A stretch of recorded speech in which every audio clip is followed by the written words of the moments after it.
రేపు 27వ తారీఖున అంటే ఆదివారం రోజున మనకు అమావాస్య రాబోతుంది. ఈ అమావాస్య సామాన్యమైనది కాదు, చాలా చాలా శక్తివంతమైనది. ఎందుకు అనంటే మనకు ఆదివారంతో కూడా కలుపుకొని వస్తుంది కాబట్టి ఈ అమావాస్యకు అతీంద్రియ శక్తులు ఎక్కువ అని చెప్పేసి మనకు పండితులు చెప్పటం అనేది జరిగింది.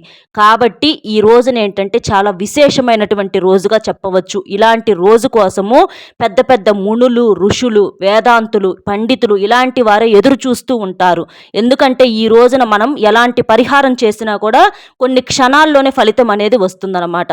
కాబట్టి ఇలాంటి విశేషమైనటువంటి ఈ రోజున మీరు బెల్లంతో రహస్యంగా ఈ చిన్న పరిహారం గనక చేసినట్లయితే మీకు తిరుగులేని రాజయోగం పడుతుంది. బెల్లంతో ఈ పరిహారం ఏంటంటే మీ తలరాతను మార్చేస్తుందన్నమాట. అంటే చాలామంది ఏదన్నా భూమి కొనుగోలు చేద్దామన్నా, అంటే పొలాలు కొనుగోలు చేయాలి, అలాగే ఏదన్నా ఒక అపార్ట్మెంట్ కొనుక్కోవాలి, లేదా ఒక చిన్న ఇల్లు కట్టుకోవాలి, లేదా ఒక బండి కొనుక్కోవాలను, ఒక కారు కొనుక్కోవాలను, అదే ఆడవారైతే ఏదన్నా బంగారం కొనుగోలు చేసుకోవాలి, చిన్న చైన్ అవ్వచ్చు, నక్లీస్ అవ్వచ్చు, ఇలాంటివి ఒక ఉంగరం అన్నా ఇలాంటివి కొందాము అని చెప్పేసి అనుకుంటూ ఉంటారు. కానీ వారికి ఏంటంటే ముడిపడదనమాట.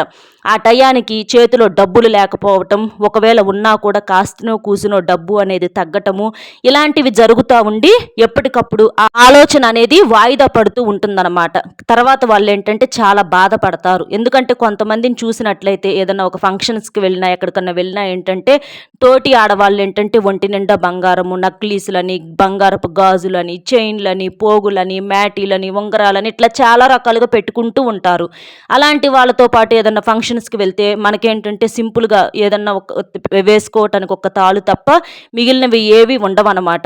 అలాంటప్పుడు ఏంటంటే మనకు అనిపించిద్ది ఎట్లాగైనా సరే డబ్బును బట్టే హోదా ఉంటుంది కదా, సమాజంలో కూడా అలాగే గౌరవం ఇస్తున్నారు. డబ్బు ఉన్న వాళ్ళకు ఒక మర్యాద, లేని వాళ్ళకు ఒక మర్యాద అనేది జరుగుతూనే ఉంటుంది. మంచితనానికన్నా కూడా డబ్బుకే ఎక్కువ కీర్తి ప్రతిష్టలు అనేవి ఉంటున్నాయి. కాబట్టి మనకు కూడా అట్లా కలిసి రావాలి, మనం కూడా కొనుగోలు చేసుకోవాలి. కొంతమందికి ఇల్లు ఉండదు, అంటే రెక్కలు మొక్కలు చేసుకొని ఒక వయసు దాకా ఎంత కష్టపడినా కూడా ఉండటానికి కనీసం ఇల్లు కూడా లేక ఇబ్బంది పడతా ఉంటారనమాట. అంటే వాళ్ళు అనుకుంటారు కనీసం ఉండటానికి ఒక నీడన్న ఉంటే బాగుండు, ఒక చిన్న ఇల్లు, ఒక రేకులు ఇల్లు అవ్వచ్చు, లేకపోతే ఒక పూరిల్లు అవ్వచ్చు, ఒక చిన్న డాబా అవ్వచ్చు, ఒక్క గదైనా సరే మన ఇల్లు మనకంటూ ఉంటే మనల్ని కదిలించేవారు ఎవరు ఉండరు. ఈ అద్దెలు కట్టుకోలేకపోతున్నాం, ఈ బాధలు పడలేకపోతున్నాం అని చెప్పేసి ఏంటంటే ఇబ్బంది పడిపోతూ ఉంటారనమాట. అలాంటి వారందరూ కూడా మీరు ఈ చిన్న పరిహారం అనేది చేయండి. ఈ బెల్లంతో మీరు ఈ పరిహారం చేస్తే ఇది చేసిన ఒక 5-6 నెలల్లోనే మీరు ఏది కొనుక్కోవాలనుకున్నారో అది ఖచ్చితంగా కొని తీరుతారు. అందులో ఎటువంటి సందేహము లేదు. ఎందుకంటే ఈ రోజు అంత విశేషమైనటువంటి రోజు అనమాట. బెల్లం మేలే అని చెప్పేసి అనుకోమాకండి. బెల్లం చాలా శక్తివంతమైనది, బెల్లం పరమ పవిత్రమైనది, బెల్లం దైవానికి అంకితం చేయబడింది, మనకు ప్రకృతి నుంచి లభించిందనమాట. బెల్లం ఏంటంటే దైవానికి నివేదన చేయబడుతుంది. బెల్లం చెరుకు నుంచి మనకు వస్తుంది కాటాన, చెరుకేంటి మనకి ప్రకృతి నుంచి లభిస్తుంది, అంటే చెట్లు నుంచి లభిస్తుంది. అలాంటి చెరుకు నుంచి తయారు చేసినటువంటి బెల్లంతో మనం ఈ పరిహారం ఏంటంటే ఖచ్చితంగా మన యొక్క తలరాతను మారుస్తుందన్నమాట. కాబట్టి ఈ బెల్లంతో పరిహారం అనేది అద్భుతంగా సిద్ధిస్తుందని చెప్పేసి పండితులు, పెద్ద పెద్ద మహానుభావులే చెప్తున్నారండి. ఎంతోమంది ఇలా చేసి ఫలితాన్ని కూడా పొందారు. కాబట్టి ఇటువంటి రిజల్ట్ని మీరు కూడా పొందాలి అనంటే ఈ అవకాశాన్ని అస్సలు వదులుకోవద్దు. ఇది కొన్ని నియమాలతో చేసుకుంటే మనకు త్వరగా ఫలితం అనేది ఉంటుంది. దానికి ముందర ఒక్కసారి ఇది వినండి. కొంతమంది ఏంటంటే కొన్ని చెప్పుకోలేని సమస్యలతో ఇబ్బంది పడేవారు. అంటే భార్యాభర్తల మధ్య గొడవలు అవ్వచ్చు, ప్రేమించిన వాళ్ళు దూరం అవ్వటము, అత్తాకోడళ్ళ మధ్య మనస్పర్ధలు, పెళ్లి లేట్ అవ్వటము, సరిగ్గా పిల్లలకు చదువులు రాకపోవటము, చదివిన ఉద్యోగాలు లేకపోవటం, వ్యాపారంలో కలుసుబాటు లేకపోవటం, ఇంటి మీద కానీ మనుషుల మీద కానీ ఎవరైనా చెడు ప్రయోగాలు చేశారని చెప్పి సందేహం ఉన్నా, ఇలా మానసిక పరిస్థితి సరిగ్గా బాగోపోయినా సరే అలంపూర్ జోగులాంబదేవి జ్యోతిష్యాలయం గురూజీ సీతారామరాజు గారు, గురువుగారి ఫోన్ నెంబర్ 9948253372. ఈ నెంబర్ కనుక మీరు ఫోన్ చేసినట్లయితే మీరు దూరంగా ఉన్నా పర్వాలేదు, ఫోన్లోనే సమస్యకు పరిష్కారం గురువుగారి దగ్గర నుంచి అందుతుంది. గురువుగారు చాలా చాలా నమ్మకమైన వారండి. నమ్మకంతో మీరు ఒక్కసారి కాల్ చేసినట్లయితే గురువుగారికి మీకు వెంటనే పరిష్కారం అనేది దొరుకుతుంది. ఈ అమావాస్య రోజున ఏంటంటే చాలా మంది కూడా ప్రత్యేకమైనటువంటి పూజలు, విధి విధానాలు చేసుకుంటూ ఉంటారండి. అమావాస్య పరిహారాలకు పెట్టింది పేరు. మనం విడి రోజుల్లో ఎన్ని పరిహారాలు చేసినప్పటికీ కూడా ఒక్కొక్క ఒక్కొక్క దానికి ఫలితం అనేది వస్తుంది, ఒక్కొక్క దానికి కొంచెం లేట్ అవుతుంది. కానీ ఈ అమావాస్య తిథి రోజున చేసే పరిహారానికి ఏంటంటే ఇక దాని గురించి మనం ఆలోచించాల్సిన పని ఉండదు. మనం చేసేసి వదిలేయటమే.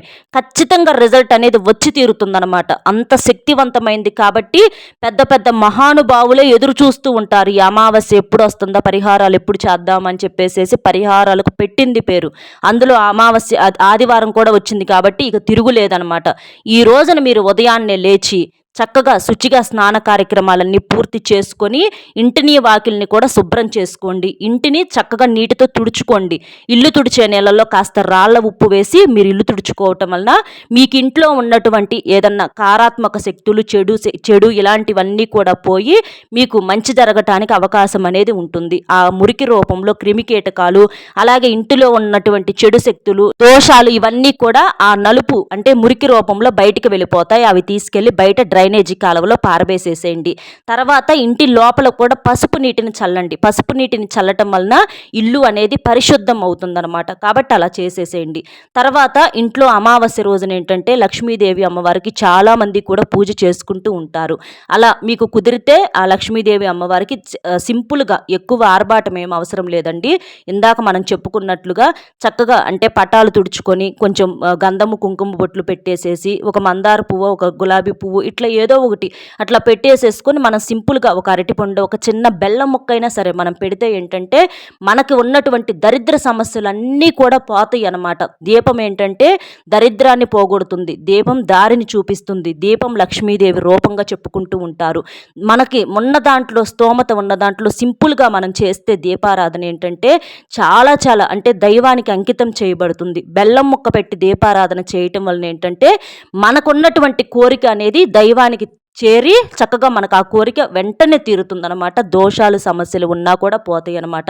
చక్కగా అట్లా పూజ చేసేసుకోండి. ఆ రోజున ఏంటంటే ఇంట్లో పొరపాటును కూడా మాంసాహారం అనేది వండకూడదు, అలాగే బయట కూడా తినకూడదు. ఎందుకంటే ఆదివారం వచ్చింది కాబట్టి, సెలవు కాబట్టి, పిల్లలు పెద్దవాళ్ళు అందరూ ఉంటారు కాబట్టి కొంచెం నాన్ వెజ్ తెచ్చుకొని తిందామని అందరూ అనుకుంటారండి. అందులో తప్పు లేదు. కాకపోతే ఏంటంటే మనకు అమావాస్య వచ్చింది కాబట్టి ఆ ఒక్క రోజున మీరు మాంసాహారాన్ని పక్కన పెట్టేసేసేయండి. చికెన్ అవ్వచ్చు, మటన్ అవ్వచ్చు, ఆఖరికి కోడిగుడ్డు కూడా తినకూడదు. కోడిగుడ్డు కూడా మనకి శాకాహారం అని చెప్పేసి కొంతమంది అంటూ ఉంటారు.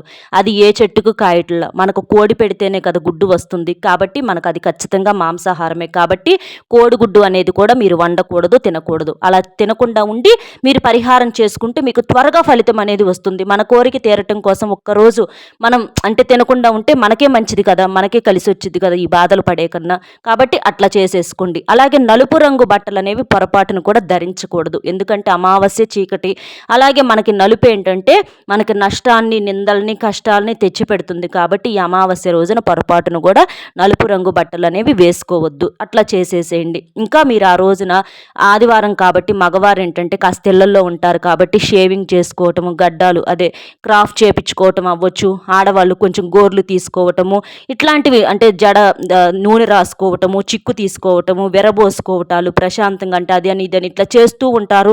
ఏదన్నా ప్రయాణాలకు అంటే ఏదన్నా దూర ప్రయాణాలు వెళ్దాం అనుకుంటారు. ఇలాంటివి ఏవి కూడా చేయమాకండి. ఎందుకు అనంటే ఆ రోజున ఇలాంటి పనులు ఏంటంటే నిషిద్ధం అన్నమాట. లక్ష్మీదేవికి ఇష్టం లేని పనులు కాబట్టి ఇలాంటి పనులు అనేవి పొరపాటును కూడా చేయకూడదు. అలాగే ఏదన్నా దూర ప్రయాణాలు ఉంటే మరీ తప్పదు అనుకుంటే ప్రయాణం చేయండి, కానీ లేకపోతే చేయమాకండి. ఒకవేళ తప్పదు అనుకుంటే మీరు పూజ చేసేసుకొని ఒక నిమ్మకాయ దేవుడి దగ్గర పూజ చేసుకొని ఆ నిమ్మకాయ మీ దగ్గర తీసుకొని దాంతో అట్లా మీరు వెళ్ళండి. అప్పుడు మీకు ఆ పని అనేది చక్కగా డౌట్ లేకుండా పూర్తవుతుంది. వచ్చేటప్పుడు ఆ నిమ్మకాయని పడేసేసి రండి.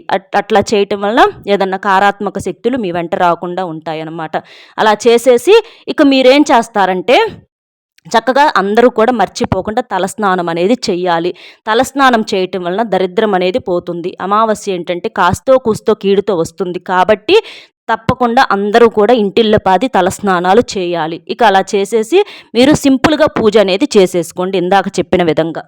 ఇక తర్వాత మీరేం చేస్తారంటే ఇట్లా ఇక్కడ చూపించినట్లుగా ఒక బెల్లం ముక్క తీసుకోండి. ఎంతండి, ఒక పావు కేజీ ముక్క అయినా సరే, మనకు ఒక చిన్న కుందె, ఒక బెల్లపు కుందె చిన్నదైనా పర్వాలా, ఇందులో సగమైనా సరే ఒక కుందె, కాకపోతే పగలగొట్టకుండా ఉన్నది తీసేసుకోండి. తీసేసుకొని మీరు ఆ బెల్లాన్ని ఏం చేస్తారు అనంటే దాన్ని మీరు మనసులో పట్టుకొని మీరు పూజ చేసినప్పుడు పూజ దగ్గర పెట్టుకొని మనసులో సంకల్పం చెప్పుకోండి.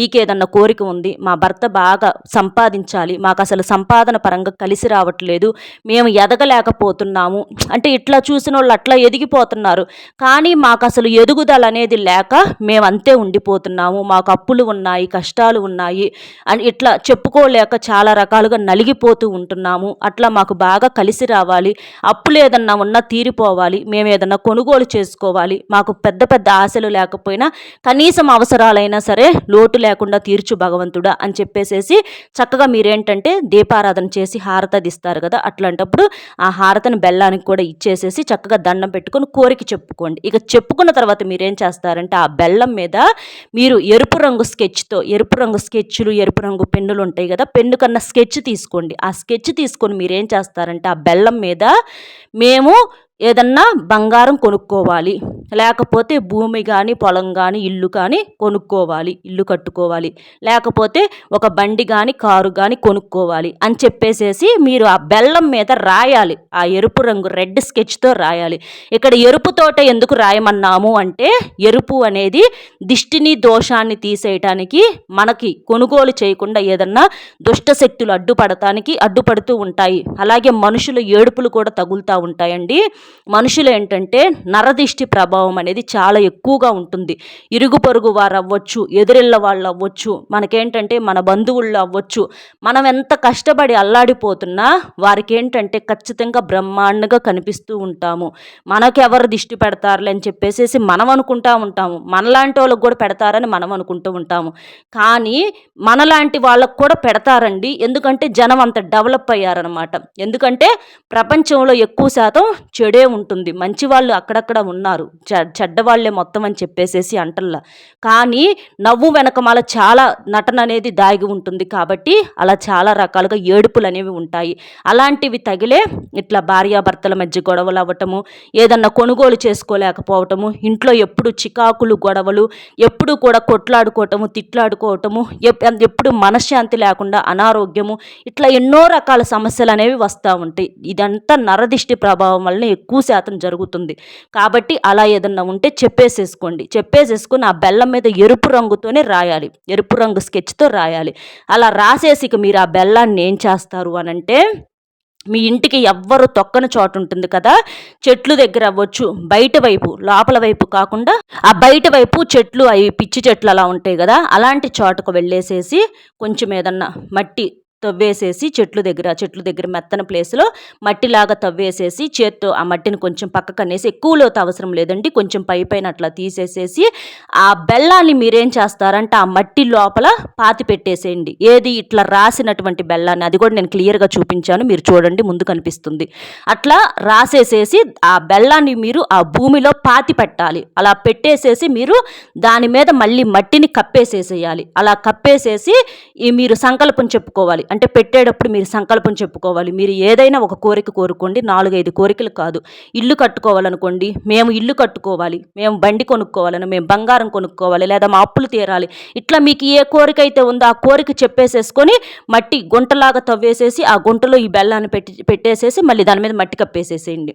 కప్పేసేసి ఇట్లా మీరు ఇక మామూలుగా వెనక్కి తిరిగి చూడకుండా ఇంటికి వచ్చేసేయండి. ఇంటి లోపలికి వచ్చేటప్పుడు ఖచ్చితంగా కాళ్ళు కడుక్కొని రండి. ఇలా భూమిలో ఎందుకు పాతి పెట్టాలి అని అంటే, మనకి దోషము, నష్టము, ఏదన్నా దిష్టి ఇలాంటివన్నీ కూడా పోవాలి అని చెప్పేసేసి, ఆ చెడు పోవాలని చెడును మనం భూమిలో పాతి పెడుతున్నాము. భూమి ఏంటంటే మనకి దైవంతో సమానం అన్నమాట.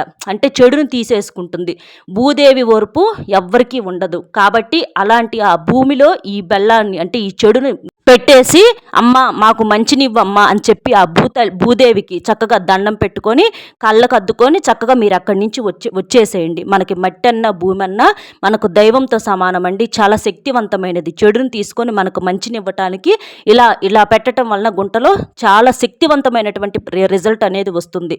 ఖచ్చితంగా మీరు 4-5-6 నెలల్లో గట్టిగా చూసుకోండి, ఖచ్చితంగా మీరు అనుకున్నట్లుగా కొనుక్కుంటారు. అట్లా తిరుగులేని ఫలితాన్ని చూసి మీరే ఆశ్చర్యపోతారు. కాబట్టి చాలా మంచి పరిహారం ఈ అమావాస్య ఆదివారంతో కలిసి వచ్చింది, కాబట్టి అస్సలు మిస్ చేసుకోవద్దు. చక్కగా చేసేసుకొని ఫలితాన్ని పొందండి. అర్థమైంది కదండి ఏం చేయాలి ఏంటి అనేది. మన వీడియో నచ్చితే ఒక చిన్న లైక్ ఇచ్చి సపోర్ట్ చేయండి. మీరు లైక్ చేయడం వలన వీడియో మరికొంతమందికి చేరి వారు కూడా తెలుసుకునేటటువంటి అవకాశం అనేది ఉంటుంది. కాబట్టి ఒక లైక్ ఇచ్చి మీకు తెలిసిన ఫ్రెండ్స్ కూడా షేర్ చేసి మన ఛానల్ని సబ్స్క్రైబ్ చేసుకొని సపోర్ట్ చేయండి. మేము పడిన కష్టానికి, అలాగే మీకు ఇంత విలువైన సమాచారం తెలియజేసినందుకు గాను ఒక్క లైక్ ఇచ్చినట్లయితే మాకు మోటివేషన్గా ఉంటుంది. మరిన్ని మంచి వీడియోలు మీకు అందించాలన్న ఆసక్తి ఉంటుంది. కాబట్టి ఒక్క లైక్ ఇస్తారని చెప్పి మనస్ఫూర్తిగా కోరుకుంటూ మరొక మంచి విశేషంతో మళ్ళీ కలుద్దాం. నమస్కారం. సర్వేజన సుఖినో భవంతు.